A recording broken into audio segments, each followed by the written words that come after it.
how I managed to free myself from my mother-in-law. Good riddance, I must say. Andy, my husband, and I met at a chaotic fraternity party, surrounded by the pounding bass of music and flashing neon lights. It was the kind of party where you could hardly hear yourself think, let alone hold a conversation.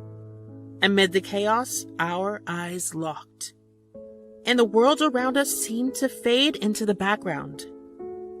Andy, with his cute smile and mischievous eyes, asked me to dance. We swayed to the music, talking and laughing as if we'd known each other forever. As the weeks passed, our connection deepened. We studied together in the library, shared late-night pizzas, and stole quiet moments by the campus fountain. It did not take long for our friendship to turn into something more romantic and passionate. We became inseparable, like two puzzle pieces finally finding their perfect fit. But there was this dark cloud hanging over us, and that was Andy's mom, Margaret. She was a tough nut to crack, let me tell you. Right from the start, it was clear she had some grand plans for her son's future, and I did not quite fit the bill. She would look at me like I was some kind of mismatch for Andy, and it wasn't a warm and fuzzy feeling. Margaret had these fancy expectations like I was supposed to be some kind of etiquette expert. She acted all high and mighty like her family was royalty and mine, well, ours was a bit more down to earth. She had this way of making me feel like I was less than her, and it was like a constant weight on my shoulders. Andy had confided in me once, telling me about how challenging she could be to deal with. He'd say things like, "Sarah, my mom's been through a bunch of relationships, and none of them ever lasted." It was clear that her high standards and strong personality might have been a part of why things never worked out for her in the romance department. But I did not let any of that deter me. Our romance continued, and within 2 years we were deeply in love. It was as if we had found the missing piece of ourselves in each other. We finally got married. Margaret was a master at seizing every possible opportunity to make me feel like I did not belong and that my efforts were insignificant. She would often pile all the household chores on me, from cooking elaborate meals to cleaning up after her meticulously planned gatherings. It was like she expected me to be a one-woman army, all while she watched with a critical eye, ready to point out any flaw. I would never blame Andy because he had already given me a heads up before I got into the marriage. On the contrary, he would stand up to his mom whenever she tried to belittle me. At my sister-in-law's wedding, Margaret gave me a last-minute errand that made me miss the main ceremony. "Sarah, dear, come here for a moment." "Yes, Margaret?" "I'm actually helping Stacy with her hair." "I have a rather important task for you. It can't wait." "Oh, what is it?" "I need you to pick up my reception dress from a boutique across town. You need to get it. I don't have an alternative." "Margaret, the wedding ceremony is about to start, and I was looking forward to—" "I know, dear, but this is an emergency. I'm the mother of the bride, after all. You're such a dependable soul, and I can trust only you with this." Any other time, I cannot forget about this when Margaret manipulatively took the present Andy gave to me at my birthday dinner. "Oh, Andy, you really outdid yourself with these vintage earrings. They are absolutely stunning." "I'm glad you like them. Happy 25th birthday, my love." "Thanks, honey." My, those are exquisite. May I have a closer look?" "Of course." "Hand them over, dear. They are simply gorgeous. A little too extravagant for someone your age, don't you think? I mean, don't get me wrong, but you see, darling, vintage jewelry like this should be reserved for more mature women." "Mom, I thought they would suit Sarah perfectly." "How about this, dear? Since you are still quite young, why don't you let me take care of these earrings for you? When you have matured a bit, I will return them." I remember I was seriously shaking by what had gone down. It felt like my birthday was stolen by Margaret. Andy tried his best to comfort me later when she left. I mean, Who snatches a birthday gift from someone right in front of them? Those moments were just the tip of the iceberg when it came to Margaret's antics. It was like she had a mission to make me feel like an outsider in my own family. She would stop at nothing to show her dominance, and it left me wondering where I fit in. Putting up with Margaret's tricks had become a sort of routine for me. I figured I could handle it, but things took a wild turn about a month ago when Andy and I decided to treat ourselves to a much-needed vacation. Andy and I had been daydreaming about an escape, a perfect vacation that would give us a chance to break free from the usual grind. We decided on a tropical retreat to Maui, Hawaii, and booked a couple suite in a resort for ourselves. One evening, as we sat at Margaret's house for dinner, our vacation plan slipped out during our conversation. I could see Margaret's eyes light up as we talked about Hawaii. A couple of days later, my phone rang and I saw Margaret's name on the caller ID. "Sarah, dear, I have been thinking about our conversation the other day. You know, the one about your vacation plans." "Yes, what about it?" "Well, you see, I have never been to Hawaii. The last thing I want to do is intrude on your vacation, but you are so fortunate to have Andy, someone who takes care of you. Ever since Andy's father left, I have not had someone who does that for me. I feel so lonely, dear." "Margaret, I'm so sorry about your situation. I really am. I see what you're trying to say here, but this trip is meant to be just for Andy and me." "Sarah, please understand. I promise I will not be a burden. I will pay my own expenses, take a room on a separate floor, and stay out of your way.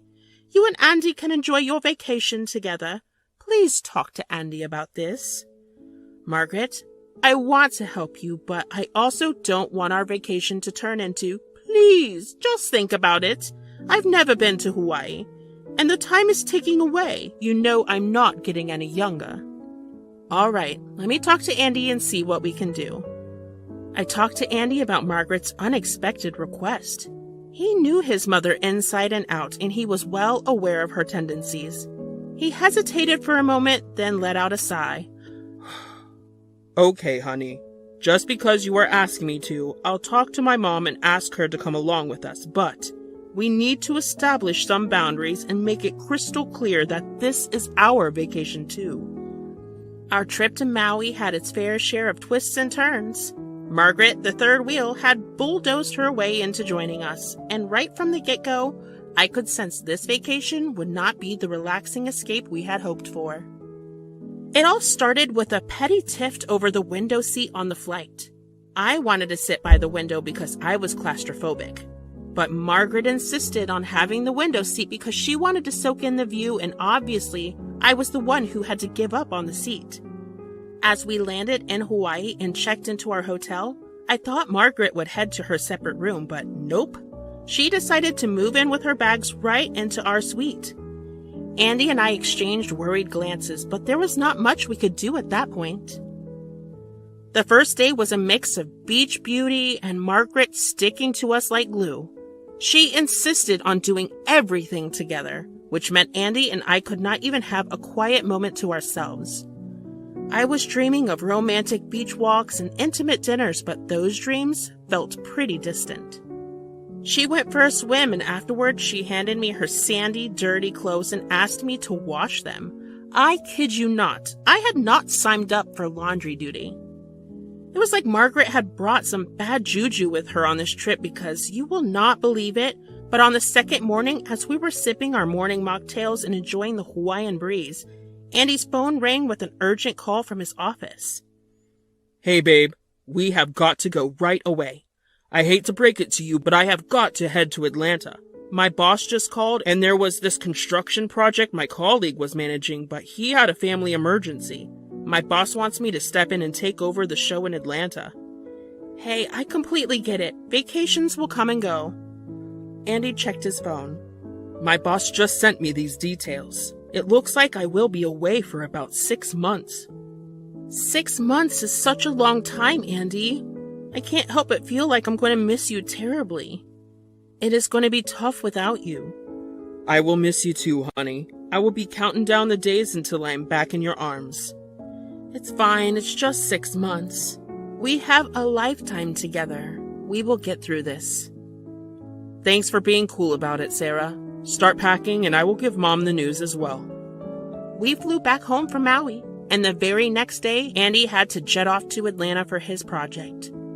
It hit me like a ton of bricks. For the first time since we had gotten married, I was home alone without Andy. It was daunting, to say the least. I knew his work was essential, and he needed to go to Atlanta for the office project, but I could not shake off the feeling of emptiness. That night, we video called, and he gave me a virtual tour of the hotel his office had set him up for the next 6 months. I could tell he was excited. As soon as I ended the call, I realized that it was going to be a long wait until he got back, and I needed to find ways to fill the void he left behind. But just when I thought I was sitting into my new routine, the next day brought a call from my beloved mother-in-law. It was as if the universe conspired to keep me on my toes. Hello, Sarah. How are you holding up after our short-lived vacation? Hi, Margaret. I'm dealing with a bit of jet lag, but otherwise I am good. Oh, I see. Well, I hope you and Andy had a fabulous time in Maui because I did. It's just a shame we all had to come back so early. Yeah, it is unfortunate, but Andy needed to take that project. It seems like a big deal to him, you know how it is. Yeah. It's just that my vacation was practically ruined because of it. I was hoping to spend some more time there. Well, there's nothing we can do about it now. You are right. What's done is done. I do not like being here back at my empty home so soon, so I have decided something that will be good for both of us. What is it? I will be coming to stay with you the next 6 months. Wait, what? 6 whole months? Are you serious, Margaret? That's a lot of time. Yup, dear. I thought it would be nice to spend some quality time together. Oh, and one more thing. I will need breakfast and dinner prepared for me every day. I prefer my meals fresh and homemade, you know. I will need my laundry done twice a week and my room cleaned every day. You know how much I can sneeze if I inhale a speck of dust, right? You must be kidding me. You treat me like I'm your full-time assistant. I can't just drop everything to cater to your every need for basically half a year. You will, because I am coming, and that's final. It's the least you can do after ruining my vacation. Margaret, you are blaming me for ruining your vacation? That's quite a stretch. Your son had work commitments. Well, considering Andy is gone, I know you must have a lot of time on your hands, so this is happening, whether you like it or not. I am your mother-in-law, and you will accommodate me. I will be there this Sunday. I need to take care of a couple of things before I leave my house. See you soon. Sleep off that jet lag before I come. And then she just hung up on me. I mean, seriously? Margaret suddenly decided to move in for half a year, expecting me to be her personal chef and maid. Margaret's audacity knew no bounds. The day after our little chat over the phone, she bombarded me with a lengthy grocery list through text, filled with pricey items she wanted stocked up before her arrival. I knew I needed to find a way to get Margaret out of my house, or at least to make her stay a bit more challenging. While I was preparing a room for Margaret, it reminded me of the unit upstairs. We used to rent the upstairs floor of our house to tenants to bring in some extra cash. One name that stood out was Joe. He was someone Margaret had met through Andy and me, and he had been renting the room upstairs for a while. Joe and Margaret dated for about a year, and their relationship ended in a messy breakup after Margaret discovered Joe had been cheating on her. I figured this could be the perfect opportunity to put my plan into action. If I could get Joe back into the picture, it might make Margaret think twice about staying here for 6 months. So I went through my contacts and called up Joe. Hey, Joe. It has been forever, hasn't it? Sarah, it has been ages. I'm good. What have you been up to? Well, you know how much of a pain Margaret can be. She is coming to stay for 6 months, and I'm at my wit's end already. Andy had to leave for Atlanta suddenly for work, so now Margaret expects me to be her personal chef, chauffeur, and maid all in one. So, what's on the menu? The life of luxury. You should serve her a bologna sandwich and call it a delicacy. That will show her. Maybe I'll throw in some canned soup for that 5-star experience. How can I help you? Can you please do me a favor and pretend that you have rented the rooms upstairs and you live here? I want to make her leave. That's a pretty bold plan, Sarah, but considering how she treated me back then, I might just be up for it. What do you need me to do? Just act like a tenant. There's no one living upstairs currently, so just be visible around the house, but not too friendly and definitely not romantic. It will drive her nuts and hopefully make her leave sooner. Maybe just casually mention how you've been dating someone new, someone incredibly charming and lovely. Oh, and I will throw in some outrageous details about my fictional new love interest. Count me as your undercover tenant. You are a lifesaver, Joe. Be here this Sunday. The weekend was finally there, and the stage was set for some epic drama. None of Margaret's demands had been met.